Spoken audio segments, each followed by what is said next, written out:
FCS page, we have quite a few X's indicating abnormal FCS readings. To clear these, press and hold the FCS reset button.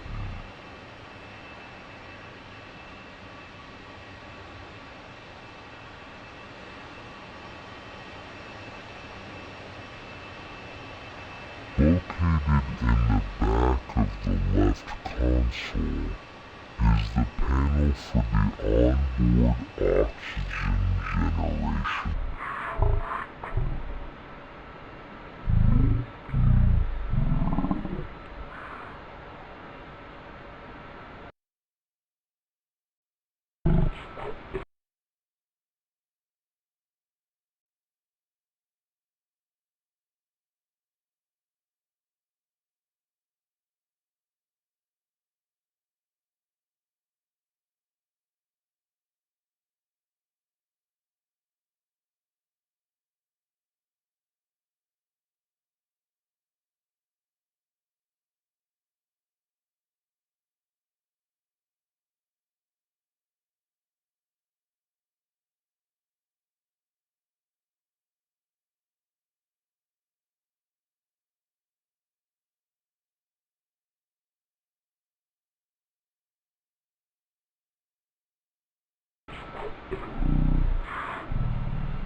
Generation system.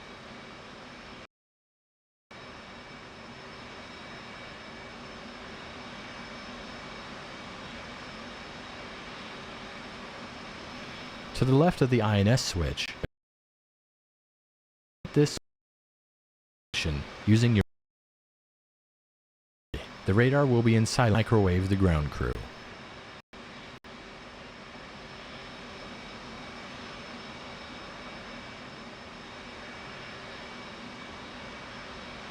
Our next step will be to run a bit on the Flight Control System, or FCS.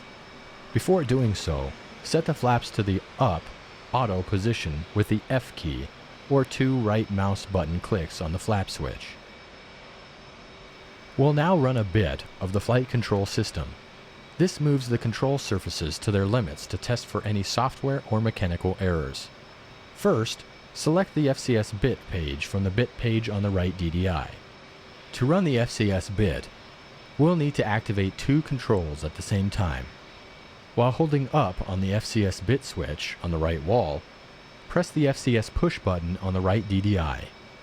Upon doing so, you'll see the controls being cycled on both the FCS DDI page, and if you look outside the cockpit, you can watch the wing and tail control surfaces moving.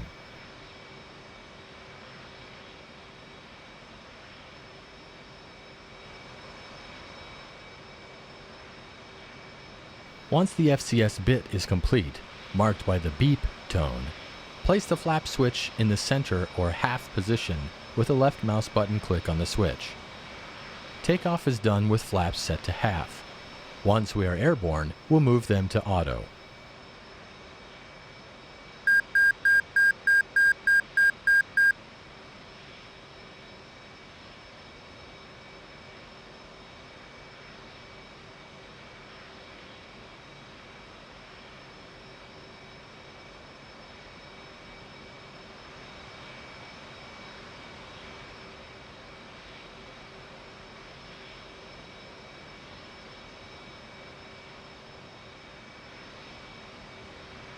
For takeoff, we will want our stabs trimmed for 12 degrees. To set this, press and hold down the takeoff trim button. Upon doing so, you will also notice that the stab values on the FCS page will change to 12. The leading edge flaps, trailing edge flaps, and rudder should all have values of 30 degrees. You should also have no X's on the FCS page.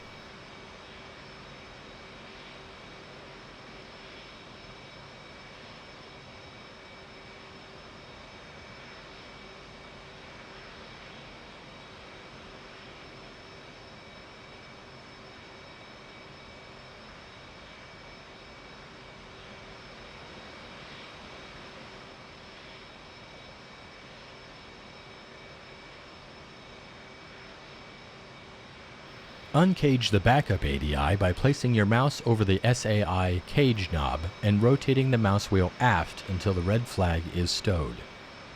Close the canopy by holding the canopy control switch in the down, close position until the canopy is closed. Do this by pressing the key combination or placing the mouse over the switch and holding down the left mouse button. Once the canopy is closed, press spacebar to continue.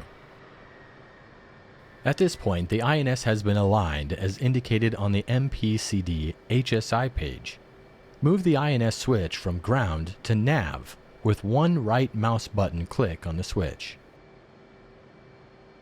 Prior to taxi, press the menu push button on the left DDI to go to the TAC or tactical page.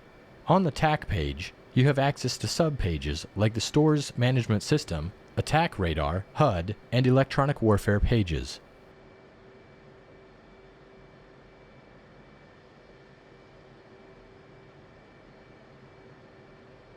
On the left DDI TAC page, select the HUD push button to display a mirror of the HUD on the DDI. This can be useful when head down or in case of HUD failure. Let's now set up the right DDI.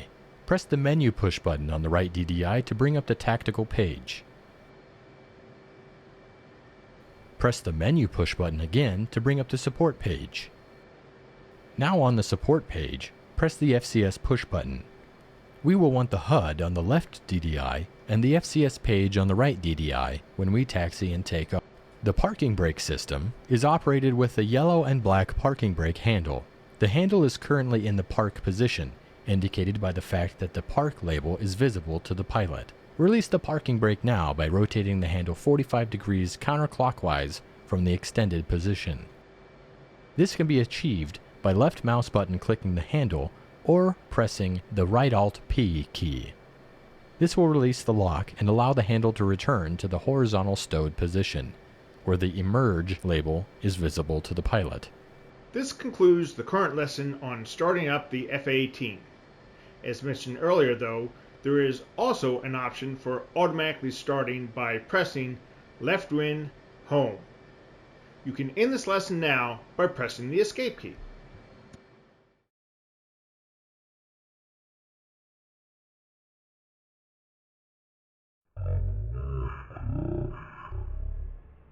We're starting in an up and running F-18, and we will learn how to taxi to the runway and take off. Before we taxi out though, let's set up a few more items that we did not cover in the cold start lesson. Press spacebar when ready. During low-light operations like this evening, place the landing and taxi light switch in the up-on position. Now, set up your position, formation, and strobe lights as you desire. The formation lights, or slime lights, are low-intensity green lights that aid in close-in formation flying. Position lights are red and green lights that mark the left and right sides of the aircraft, and the strobe are two flashing red lights on the tail. When done, press spacebar. Time to set up your internal lights.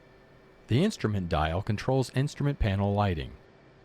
The console dial controls the lighting on the left and right consoles. The flood dial illuminates the forward section of the cockpit, and the chart dial controls lighting of your lap area. The lights test switch will test all cockpit warning and caution lights. The warn caution dial allows you to adjust the illumination of those lights. The mode switch allows you to select default internal lighting for day, night, and night vision goggle use. Experiment with these and press spacebar when ready to move on.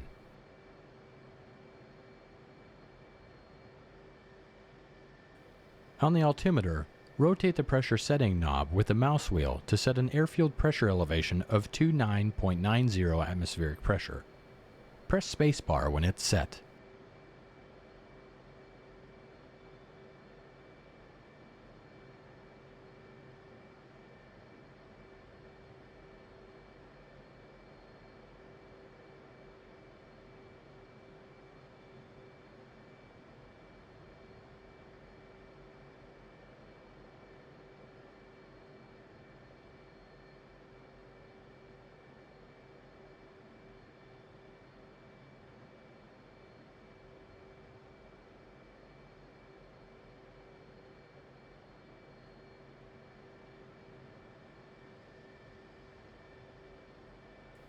To steer when taxiing, we will use the nose wheel steering, or NWS, by pressing the S key or the NWS button on the control stick. When engaged, as indicated by the NWS indication on the bottom right portion of the HUD, rudder inputs will steer the aircraft left and right.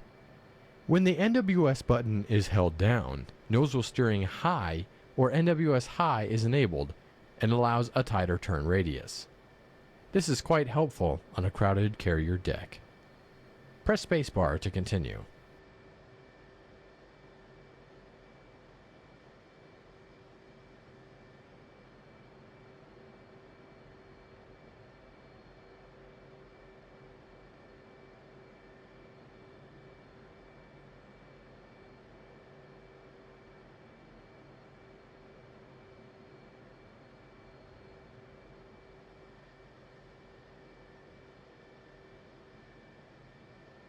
To get rolling, slowly increase the throttles until you have forward movement, but do not exceed 75% engine RPM. Press Z to steer left and X to steer right. Taxi forward to the runway directly ahead.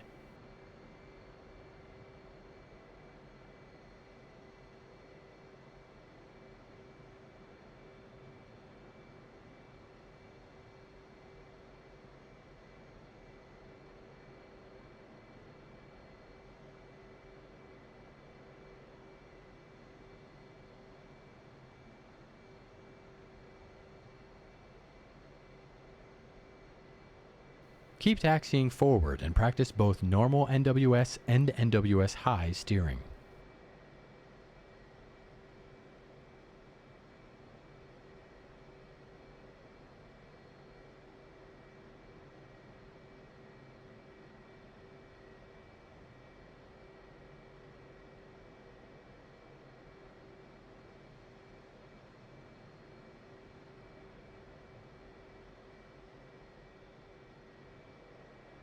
Come to a halt just short of entering the runway by using the toe brakes at the top of the rudder pedals. Before entering the runway, arm the ejection seat by moving the ejection seat safe armed handle on your right in the down position so that the armed label becomes visible. Also, tighten your restraints. Check left and right for traffic.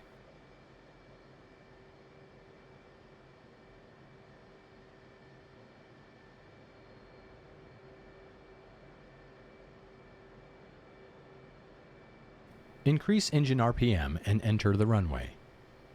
Once on the runway, align the aircraft down the center line and come to a halt on the 25 runway heading marker. Press spacebar to continue.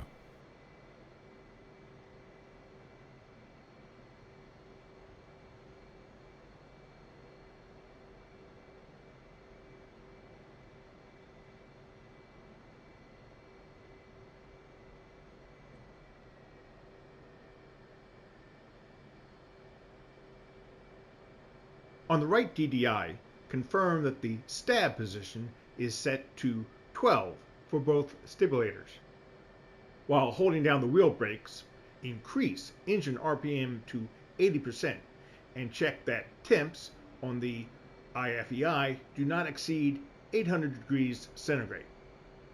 In an F-A-18C, you always take off an afterburner. Release the brakes and push the throttles all the way forward to full afterburner.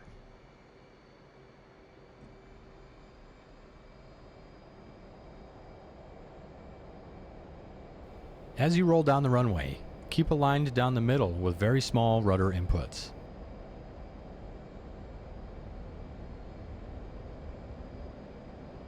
Raise the landing gear by moving the landing gear control handle in the up position. Then, raise the flaps by setting the flap switch to the up auto position.